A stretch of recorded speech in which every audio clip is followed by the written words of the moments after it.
C'est parti pour les résumés de l'actualité de ce lundi sur Kivu Morning Post. Messieurs, dames, bonjour. Des affrontements violents opposent depuis le matin de ce lundi l'armée congolaise et le Wazalendo aux combattants Twirwaneho alliés au M23 AFC dans les territoires des Fizi. Nous sommes dans la province du Sud Kivu. La situation est tendue dans la zone depuis ces offensives de Wazalendo, apprend-on de sources sur place. Va-t-on vers l'occupation de l'Ituri par l'armée ougandaise? Après la déclaration du général Mouzi, les UPDF ont fait leur entrée à Mahagi. L'armée congolaise appelle la population au calme.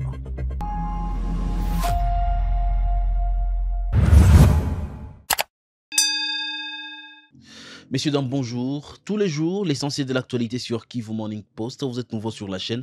N'oubliez pas surtout de vous abonner. Nous commençons par les sites Kivu. Des affrontements violents sont signalés depuis ce matin, lundi 3 mars 2025, dans les territoires des Fizi. Nous sommes dans la province du Sud Kivu. Ces combats opposent l'armée congolaise et les Wazalendo aux combattants à Twirwaneho alliés au M23 AFC. Des tirs d'armes lourdes et légères sont entendus dans la zone. La situation est tendue dans cette région, comme l'explique Jojo Ngunda, président de la société civile du territoire des Fizi. Il y a eu des affrontements dans les pays, notamment c'est dans les axes. Il y a les plateaux des Fizi et les moyens plateaux. Présentement, dans l'axe des plateaux des Fizi, il y a un groupe des Wazalendo qui sont que les villages de beaucoup d'espérance. Et il y a plusieurs maisons qui sont attachées, même brûlées. Il y a la population qui est présentement en brousse. Mais je dirais des mots, puisque là, nous n'avons pas encore reçu, nous sommes en train de faire du monitoring, mais après le monitoring, nous avons quand même le bilan. Mais présentement, nous n'avons pas encore le bilan pour dire qu'il y a eu de morts. Oui, il y a aussi les combats au niveau des Minembwe et les villages les villages des Minembwe. Mabirabili, à proximité des Mikenge, voilà les petits plateaux et Munga. Voilà, ce sont des affrontements vraiment qui se sont déplacés. Et présentement, les affrontements. Bon, certaines populations, toujours la tendance est plus dans la brousse. Plusieurs populations prennent la suite et les autres se mettent en fuite dans plusieurs maisons, mais les maisons de sécurité. Voilà les deux tendances.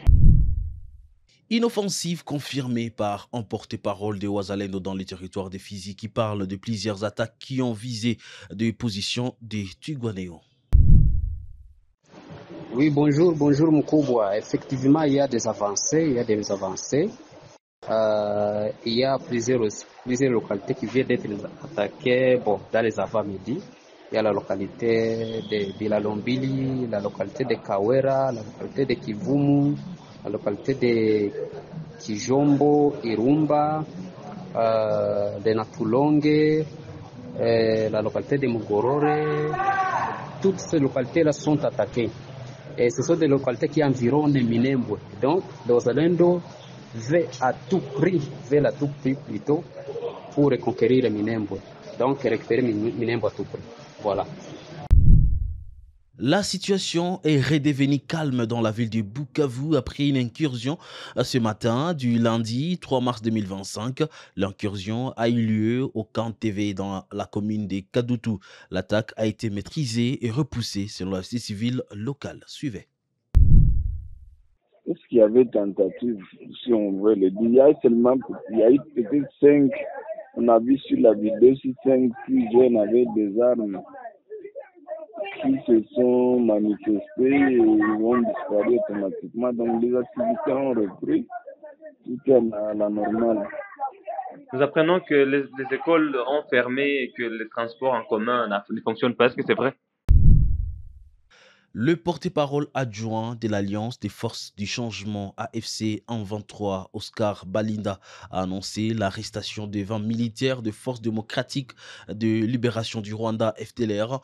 Parmi ces combattants figurent les généraux Gakwerere de Forces démocratiques pour la libération du Rwanda arrêté à Goma et qui a été remis au service de sécurité rwandais le samedi 1er mars 2025. Des détails dans ces propos recueillis par Kivu Morning Post. Nombre total de 20 militaires FDLR, donc commandés par un général. Et la suite, c'est qu'il y a d'autres, nous continuons à traquer les autres, ils se cachent dans la ville de Goma. Nous demandons à la population de Goma de participer à leur propre sécurité. Nous recevons chaque soir des appels d'alerte, d'insécurité, des coups de feu, de tout ça. Dans les quartiers Mugunga, là-bas, rond-point CAV, je ne sais pas si je me rappelle bien. Donc il y a chaque fois des coups de feu. Ce sont les FDLR qui viennent encore insécuriser la population congolaise. Les habitants doivent participer, dénoncer ces gens. Ils doivent approcher leurs Nyumbakumi, approcher les chefs de quartier et dénoncer ces gens ici qui continuent à nous insécuriser. Tant que la population ne va pas s'impliquer, ce ne sera pas facile, ça prendra du temps. Ça prendra du temps pour ramener une sécurité totale, souhaitable à tout le monde. Les forces armées de la République démocratique du Congo ont qualifié de matraquage médiatique la remise par la M23 des combattants présumés de FDLR au Rwanda. Kinshasa accuse Kigali d'avoir pris des anciens FDLR détenus dans la prison des Gitarama au Rwanda en les habillant en tenue militaire neuve des forces armées de la République démocratique du Congo pour discréditer ces forces armées. Des détails ici. Samedi, au poste frontière entre Goma et Gisenyi, le 1-23 a remis à l'armée rwandaise 14 personnes présentées comme des membres des FDLR. Le 1-23 affirme que ces combattants présumés FDLR ont été capturés au fond dans le Nord Kivu, où les combats continuent entre les rebelles et l'armée congolaise FARDC. Dans un communiqué officiel du 1er mars, le porte-parole des FARDC a dénoncé cette opération comme une stratégie rwandaise destinée à justifier l'invasion d'une partie du territoire de la RDC. Parmi les présumés captifs se trouve le général Ezekiel Gakwerere, un ancien responsable du génocide des Tutsis.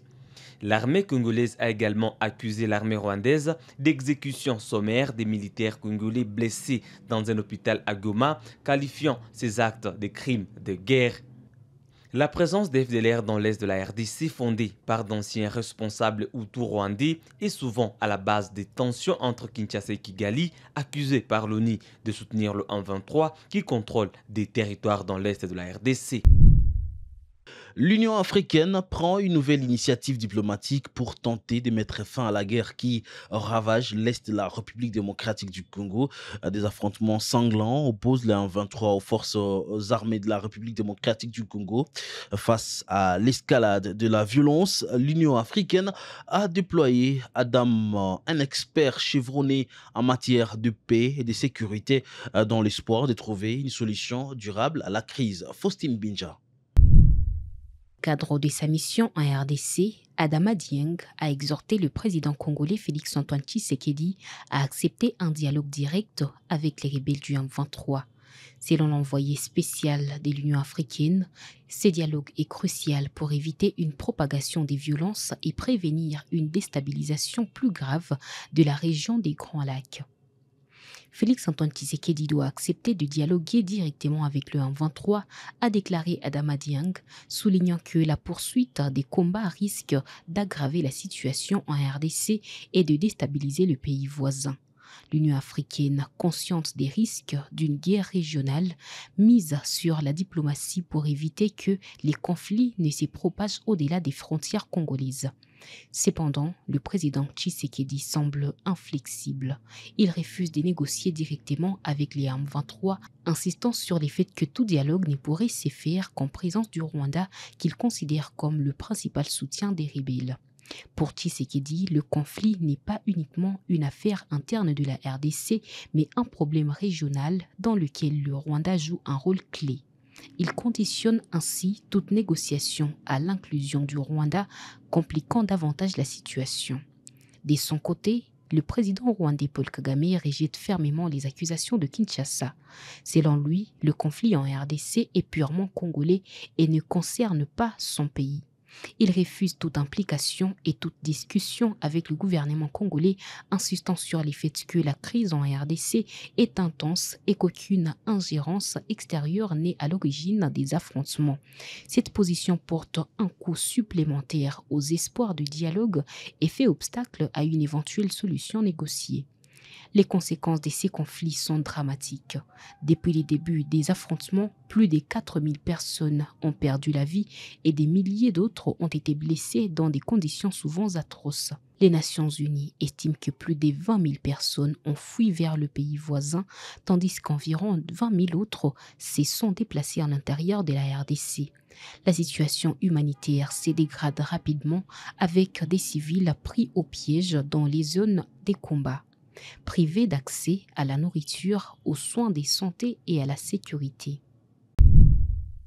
Des échanges de tirs ont éclaté entre le FARDC et les présumés UPLC ce lundi 3 mars 2025 à Makumo, faisant au moins 3 morts parmi le milicien UPLC dans la province de l'Ituri à l'est de la République démocratique du Congo. Isaac Bingeve. Selon la nouvelle société civile congolaise Mambasa, la position du présumé Wazalendo a également été incendiée. Les raisons de ces altercations ne sont pas encore connues. Je cite, « Ce matin vers 6h, il y a eu un accrochage entre les FARDC et les Wazalendo à Makumo, en groupement Bangolé, à une dizaine de kilomètres de Biakato. Le bilan provisoire fait état de 3 personnes tuées du côté Wazalendo, a déclaré maître Jospé Palukumboa, coordonnateur de la NCS Mambasa. La Convention pour le respect des droits humains, antenne de Mambasa, interpelle les responsables du groupe d'autodéfense UPLC à ne pas sacrifier la vie des jeunes enfants d'autrui enrôlés dans ces groupes pour leurs intérêts personnels. Rams Maliki Dogo, secrétaire de cette structure des droits humains, déplore cependant les cas de tracasseries orchestrés par les éléments du groupe UPLC dans la chefferie de Babila Babombi. L'armée ougandaise a fait son entrée officiellement à Mahagi dans la province de l'Ituri samedi 1er mars 2025. 2 militaires ougandais ont ouvert eux-mêmes la barrière selon des sources locales à Mahagi. Des détails dans ces vidéos. UPDF wani boda imagi anzeda UPDF sodame Uganda be mondo eni gibe monda nda gibe mondo officiellement de barrière ga da gi abu gidi eni pareka woni eni tin ninda shell midi mirade keni pare gibe kato eni kini eni gikada nda barrière ga da gi abu giri gigi abu gigi wanenu kishu eni eno UPDF sifle gibe kodo gemondo le eni wangongo ya do gibe sheo kani ere gikado frontière eni frontière gikado donc vraiment wangongo nya gibe shido kani kono gibe jigi territoire kae kono do gikado bunia wangongo gibe mondo migi officiellement ya kongo madum wangongo do ngeni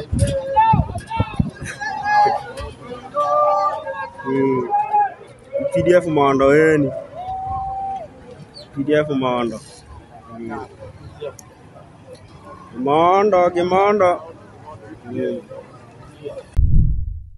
Suite aux rumeurs qui ont fait la une, suite aux présences des Ougandais dans la province de l'Ituri, le porte-parole de l'armée congolaise dans la région affirme que le FARDC et l'UPDF sont en opération conjointe et coordonnée. D'ailleurs, je vous propose ici de suivre le porte-parole du FARDC. Démocratique du Congo. Et donc, nous demandons à la population de rester calme. UPDF, c'est pas la première fois qu'il soit en Ituri. Vous le savez, dans les opérations conjointes des Boga, Bourassi, Tchabi. Et donc, c'est dans ces cadres-là, la population doit être calme, apaisée, parce que tout ce qui doit se faire, nous allons communiquer de manière officielle. Et c'est là pour l'intérêt de la population tout entière de l'Ituri, parce que notre effet final recherché dans ces opérations conjointes, c'est la paix et la sécurité de nos populations, de continuer à vaguer librement à ces occupations, de faire confiance tout d'abord à cette armée et aux institutions de la République. Il ne s'agit pas d'une attaque, parce que si c'était d'une attaque, moi je ne devrais pas être à Boga avec l'UPDF. Et donc soyez-en sûrs que nous sommes là pour vous, avec vous, pour vous et par vous. Nous allons revivre la paix dans toute quiétude. Et à ce moment ici, le vivre ensemble doit nous caractériser. N'oublions pas les contextes. Nous sommes dans un contexte d'agression. Et donc, la population doit aiguiser du patriotisme, de l'amour du prochain et surtout de donner la bonne information. De ne pas jouer le jeu de l'ennemi, parce que si vous jouez le jeu de l'ennemi, vous serez considéré comme un ennemi. Continuons à vivre comme nous avons toujours vécu ici dans la ville de Bunia. Ça fait déjà 4 ans. La situation est sous contrôle. Nous continuerons toujours dans cet élan. À Walikale, à présent, plusieurs écoles du groupement Ikobu en territoire de Walikale ont suspendu le cours suite au non-paiement des enseignants depuis la fermeture des banques dans la ville du Goma. Explication avec Ombeni Mafuluko, syndicaliste dans cette zone éducationnelle Walikale 3. Il y a certaines écoles qui ont suspendu les activités, mais chez nous, en Kate, nous sommes en train d'étudier. Il y a des écoles qui sont en activité, EPD, Kibila et EP3 Boutsimou, sont en train d'enseigner. Mais les autres, il y a en tout cas des résistances. C'est le cas là de manquer la somme, mais ils se demandent comment ils vont démarrer avec les activités pendant qu'ils sont dégoûtés de leurs droits. Si une fois ils peuvent avoir quelques cagnottes, ils ne peuvent pas refuser à rouvrir leurs écoles. Même si les banques sont fermées à Goma. La Caritas, donc, on ne sait pas encore parler car aucune connexion dont nous gardons avec eux. Et ça n'est fini complètement avec l'essentiel de l'actualité pour ce lundi 3 mars 2025. Messieurs, dames, merci à vous de l'avoir suivi. Nous restons la référence des informations à l'est de la République démocratique du Congo. Pour ne rien rater sur Kivu Morning Post, n'oubliez pas de vous abonner, commenter et aimer. Portez-vous bien. Ciao.